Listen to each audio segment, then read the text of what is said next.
Greetings, it's Iain from R.T.O. Welcome to Monday. We didn't get much of a battering from this storm.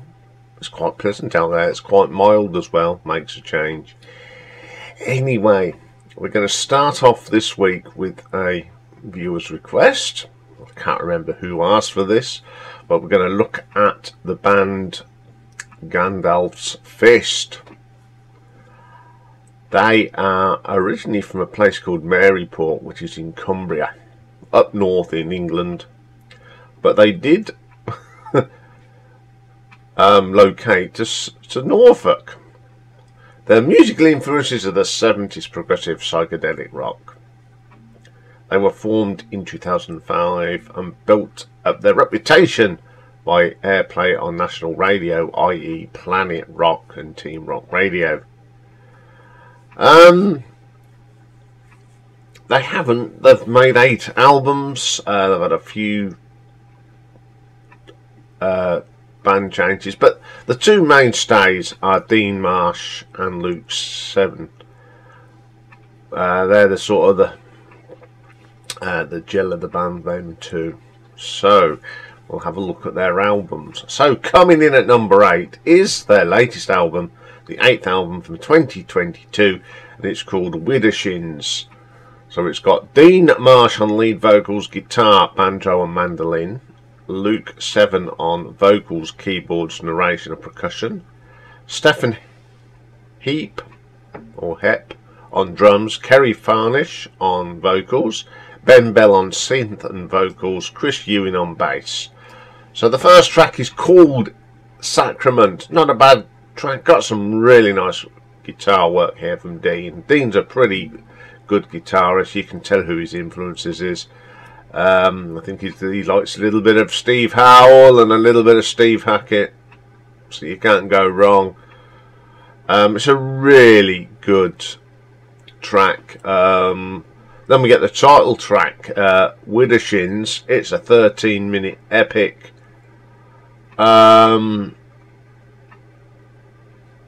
It's not too bad. It's got different textures in it. Not too bad at all. And then we have a track called the Harp Specs. A lot of choral in here, and you can hear Kerry on this. Not bad track at all. Then we get Wisp. Pleasant. It's okay. It's not my favourite track on the album, but it's still listenable. My favourite track is the next one, Man of Signs. I think it's got some really good Dean guitar work on it. It's a nice structure.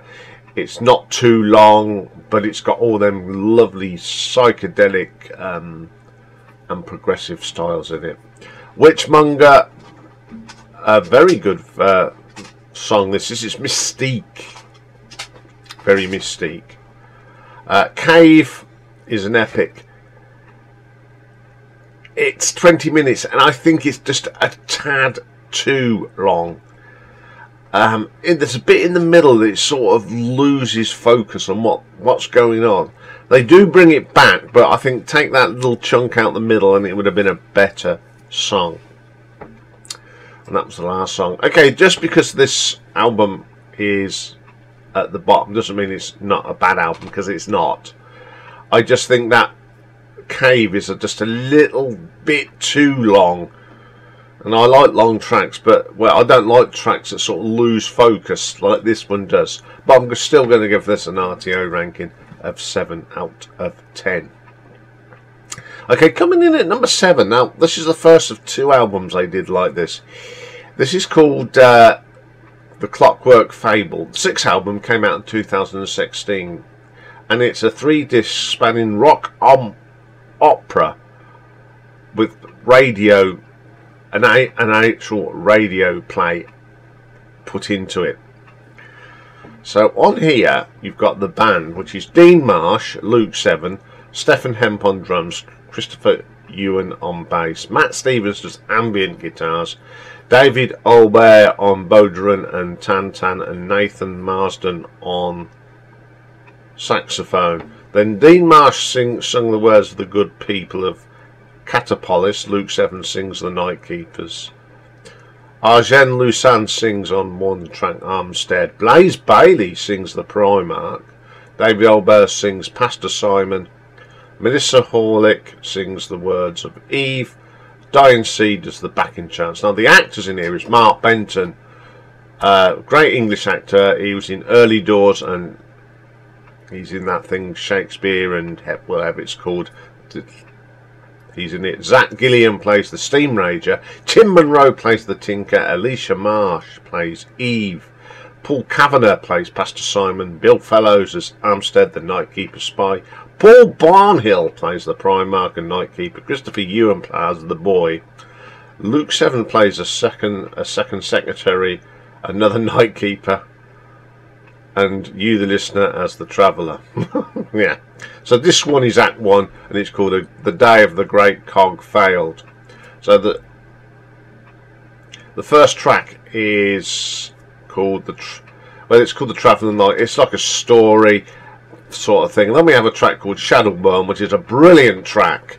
Great guitar work here from Dean. Just a fabulous track. Then we have more of the play, the Abominable Zone. And then we get the Lamplighter parts 1 to 8. It's 15 minutes and it's an epic. Absolutely brilliant. Ambient sounds, little bit of chat in there. Great singing. It's a fantastic track. In the Cavern of the Great Cog, more of the play. Then we get the Great Cog, a track, great ambience. That keyboard is so rich and proggy. The Shadow Rises. Another bit of really good. Then we have the Capture, including the Song of the Fallen Night Singer. Once we got a mixture of the play and the song, great vocals on this. Waiting in Exile. Now this is a spoken piece by the actor Mark Benton. Really good actor. Love this, how he communicates them words across and you can get into the story. Eve's song, beautiful song, sung by Melissa Horlick. Very piano orientated, excellent track. So then disc 2 is Act 2 of Men and Worms. Sermon of Shomus is another, as we go into the dialect of the play. Victims and Night, great low vocal here. I'm not sure if it's Luke or Dean. Lovely guitar work, or it could be even Obelay, I don't know, but it's absolutely great. Then Old Friends and New Enemies is more of the story. Ditchwater Daisies, rich Hammond organ through this, great vocal again, excellent track. Deranged is more of the story. Then we get the Lamplighters part 9 to 13. 12 minutes again, sort of carries on from the first part. There's a lot of monk choral here, the bells really gives it some atmosphere. In the Name of the Spy, we've got more of the story. The bewildering conscience of the Clockwork Child. I've got no problem with this, but it's long and you sort of lose focus of the story. And then we have Escape, more of the story. A Solemn Toast of the Stream Ranger. Some nice female singing on this, not quite sure who does it. Then we got on to disc 3, which is Act 3 from Burrows We Came. The Oldest Flame carries on the story. The Lamplighters part 15 to 25. Shorter little piece, it's only a couple of minutes. Fight to the Surface, another bit of the story. The Climb, more dramatic sounds and choral and nice drumming on that. At the Summit, more of the story. Fight for the Light, my second favourite track on here. It's quite heavy metal, very progressive metal, Iron Maiden style. Quest for Power, it's alright. It's the little bit of the story. The Sign of the Aperture, a great progressive metal track. Blaze Bailey sings this. It's pretty good. A Machine serves its purpose, more of the story. Then we get the Clockwork Fable. Lots of clock chimes, of course, in this. We've got some acoustic guitar. It's quite good. Escape from Cogtopolis, more of the story. Through the Lens, a lovely little ballad with Melissa singing on it. And we have the epilogue, Oh Bugger. Okay, this is an amazing piece of work. You can't just listen to those tracks, you put it on and listen to it. But My only criticism is some of the songs are far too long, so you sort of lose track of the story, but it's still fantastic. And I'm going to give this an R.T.O. ranking of 7.5. Okay, coming in at number 6 is the second of this sort of play music, and it's the Clockwork Prologue. Now this is the 7th album. It's a 2-disc and it was released in 2019. We've got Luke 7 and Dean Marsh doing guitars and vocals and tubular bells. Ben Bell plays piano and Hammond organ and fretless bass and synths. Stephen Hemp, as usual, on the drums. Christopher Ewan on the bass. Matt Stevens does the ambience. Dave Olber's on Bodran again and Tantan, and Nathan Marsden on saxophone. So it's very much the same. Then there's a choir which is the same people: Dean Marsh, Luke Seven, Arjen Lucas and Blaze Blayley. Melissa Horlick and Dyncy do the back charts. Same cast as the previous. So we go into disc 1, The Belly of the Earth. It's a nice acoustic thing with some very daunting, haunting little keyboard bits on it. Then we start the story, and it's the exhibition of Mr. Ice Burrows. Then we have Warden's brilliant track, great guitar riffs on this, excellent track. Badger Whacked, more of the story. Solar Huntress, another great track. I think it's Melissa Horlick singing it. It's fantastic. Dirty Doyle's Service Souvenirs, more of the story. Supplies of the Festivities, some great violin on here, really adds to it in a mystique sort of way. Secrets, Traitors and a smashing set of porcelain ducks on the lay-by. It's a bit of the story. Then my favourite track on this, Blackening, psychedelic, some lovely keyboard runs in this, which is brilliant. Hall of the Badger King is more of the story. We go on to disc 2, part 2, The Pieces of Our Time. Then we get Sun Sickness, which is a very dramatic vocal and guitar. More of the story, called Meanders of Devices. The Clockmaker. This is very pastiche at the start. Something that could have come straight off Genesis' first album. And then it gets into this real Rick Wakeman style Journey of the Century, more dramatic sort of thing. Really good track and bit of an epic. A Short Cross Across the Deranged Steam Conveyor is more of the story. The Waxworks Downs, very Pink Floyd here. Sort of that Atom Heart Mother sort of style. The Sovereign Airship Station's more of the story. Leader of Men, proper progressive metal, heavy sort of dream theatre-y in places. Then we get the Wheels in Motion, more of the story, and then we get the Overture, the Lamplighter. It's got lovely elements of prog, progressive metal, psychedelic, absolutely thing. The singing through this by everyone involved is wonderful. Once again, we have got this really good album. You have to listen to this all the way through. This is a little bit shorter. The songs are a little bit shorter, so you really can get into this one, not like the previous one, because of the long songs. It's really good. I really enjoyed it, so I'm going to give this an R.T.O. ranking of 7.6. Okay, coming in at number 5, we got the 4th album from 2013, and it's called A Day in the Life of a Universal Wanderer. On here is Luke 7, Dean Marsh as usual, Stephen Hemp on the drums. We got Melissa Horlick on lead and backing vocals, Diane Seed on vocals, Jennifer Pedeston on vocals, Becky Watson vocals, Mark Benton's on here as well, Alicia Marsh, Andy Bloper on saxophone, Natasha Jaff on cello, Davor Busik on flute, William Stewart on the violins, Susan Weller on the flute.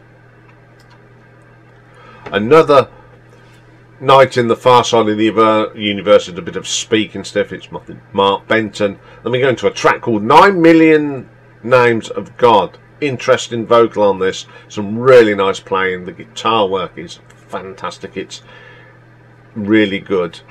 Then we have a little bit of speech again, and it's called Where's the Bloody Escape Pod When You Need One. And then we have Stowaway at the Mushroom Planet. It's got one of Dean's best guitar solos on this. Excellent track. Message home, more of a little bit of a speech, and then Somewhere Beyond the Stars, my favourite track on here. This has got Melissa Horlick on the vocals, some lovely piano work, fantastic track.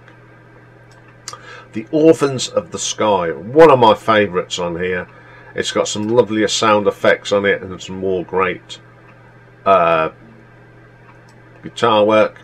The Visitation of the Mushroom People, a pure vocal thing, no instruments, really good, really eerie. The Stowaway in the Endless Night, we've got Melissa's vocal, she's got a fine singer, sounds great. A Universal Wanderer, starts off quite pastiche again and goes into this real melodic sort of Magnum style track. Nexus, this is a daunting rock track, great vocal, fantastic sort of, I think this is Luke and Melissa, very, very good. The Battle of Tanshauer Gate, very Celtic with the violins and the mandolin, excellent track.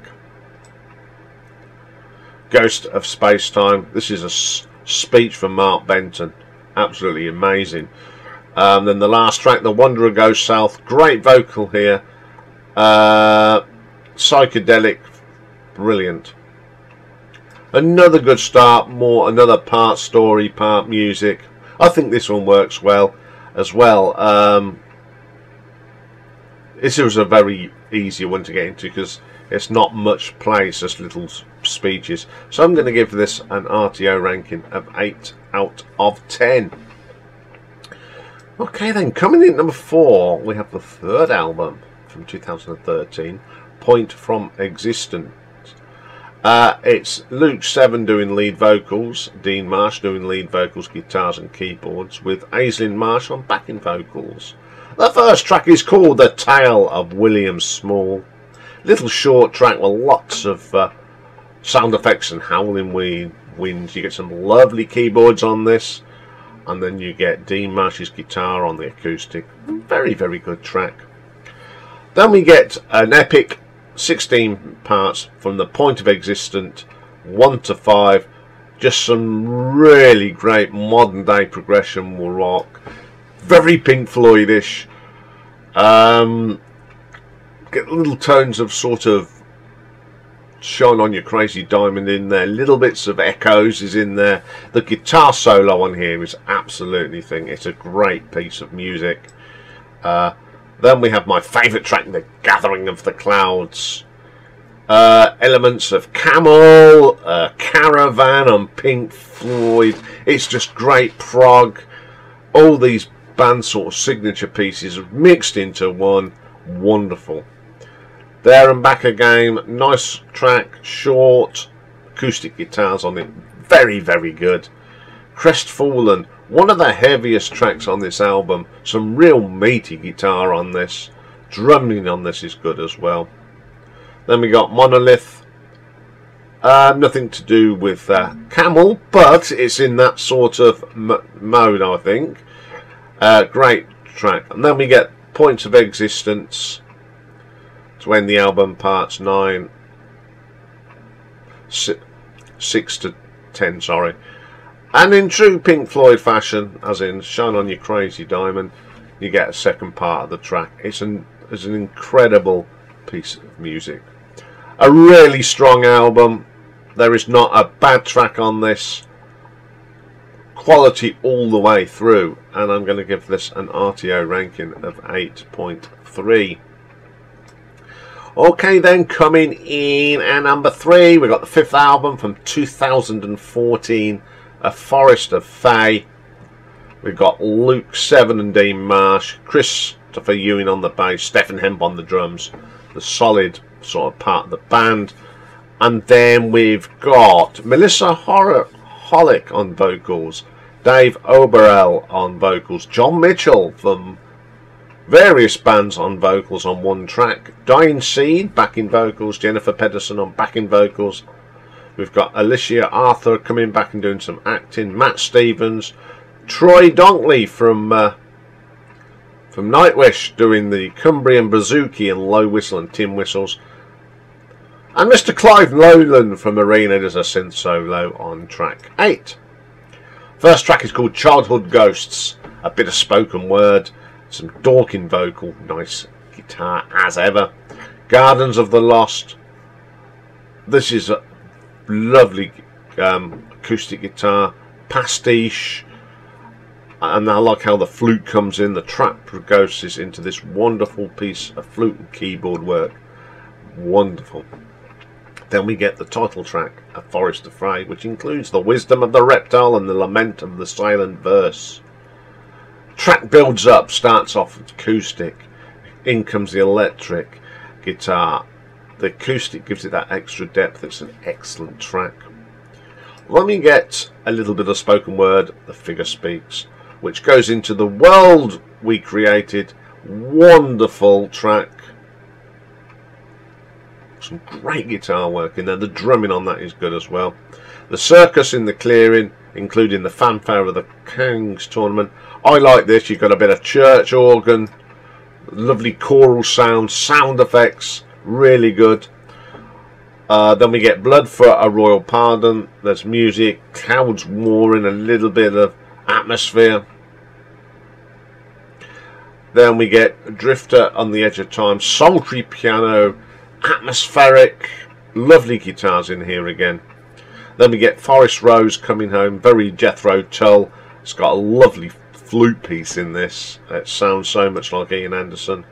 The Return of the Tournament, very short. This is a very sort of Blackmore Night type thing. You know, like the Renaissance medieval sounds. Great little track. Stories, old stories told of children brave and children bold. My favourite track on here. Okay, it's not because it's got John Mitchell singing on it. I just think it's a brilliant track. The drumming on this is here. You get 3/4 way. It goes down a notch. Gentleness. It's just a whole round good track. Then A Poison Tree. Again, the flutes and the acoustic guitar are the really atmospheric side of this. Very good album again. Not a bad track on this. It's fantastic to listen to. It's got different moods, textures, sounds. Some wonderful stuff on here. I mean, highlight is in the Drifter on the Edge of Time. Clive Lowland's keyboards is wonderful on that, and excellent track. So I'm going to give this an R.T.O ranking of 8.5. Okay, coming in at number 2, we have the debut album from 2011, The Master and the Monkey. This is just basically Dean Marsh and Luke Seven doing everything. First track, probably one of my favourite tracks by Gandalf's Fist, and it's The Master and the Monkey Part 1. It starts off with some sort of waffly sounds, and then they set their tone on what they was going to be doing, this band. It's got some lovely keyboard runs, some lovely acoustic guitar. Never really rocks up, it builds up gradually, and that's what I like about it. Stakes at low tide, dramatic start, medieval feel to it, great vocal from this, and some really good playing on this. The Siren's Kiss starts off very psychedelic, then we have this mandolin that sort of takes off. It's a nice vocal as well, strong track. Maurice the Bat, it's an instrumental, doing a very more sort of Mike Oldfield thing, bit Homidorm Hurgis Rich style.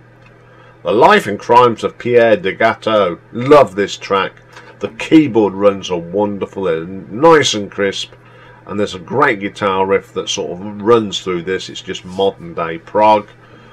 Dance of Umbra, this has got elements of prog and medieval music thrown in. Absolutely fantastic. Then we get Xavier the Troll, very short track, funny sound effects at the beginning, lovely acoustic guitars. You just can't go wrong with a track like that. Then we get the continuation of The Master and the Monkey, number Part 2, as good as Part 1. Great vocal from Luke on this. I don't know why they didn't just put this together and put it a 17-minute epic, because it's a brilliant, very good debut.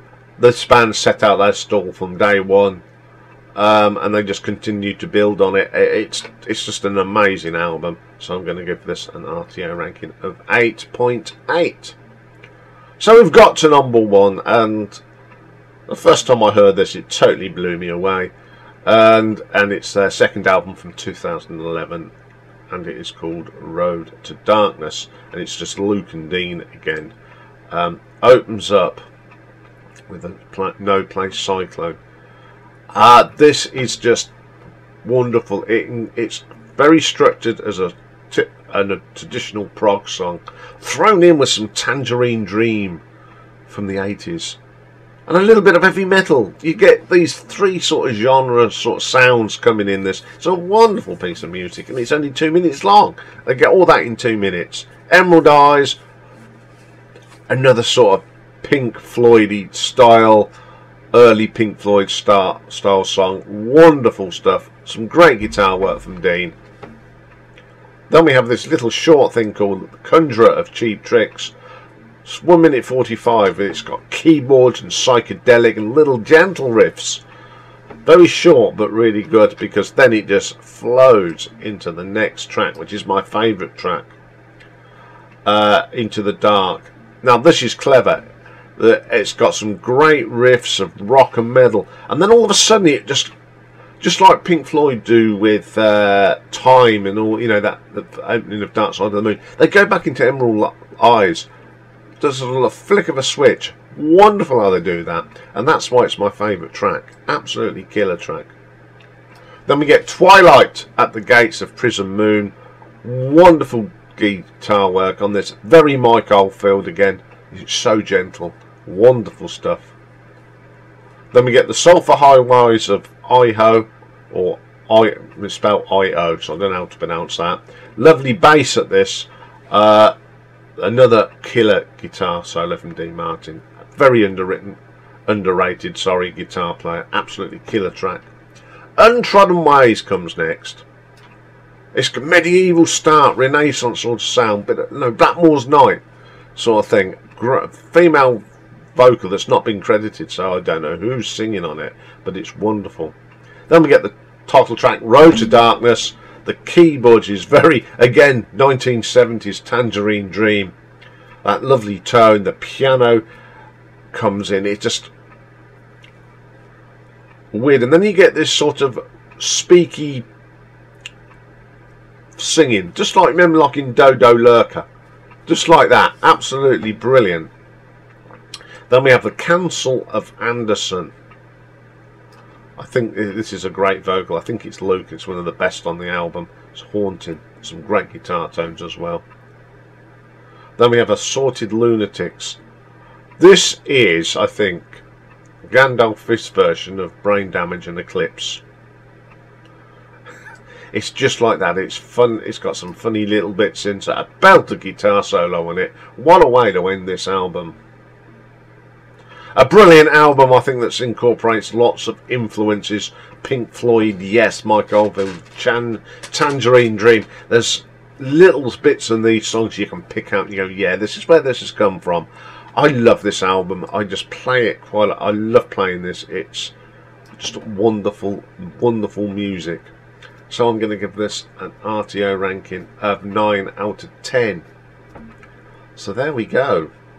Gandalf's Fifth. If you've never heard them, go and listen to them, because they are absolutely brilliant. Okay, that's all for this one. I'll be back soon with another forgotten about classic album, and we're going to look at a Jerry Rafferty album called City to City. People forget about the album, but there's just one track on there that everyone remembers, and that's the only thing they remember of that album. So I'll see you for that later. Bye for now.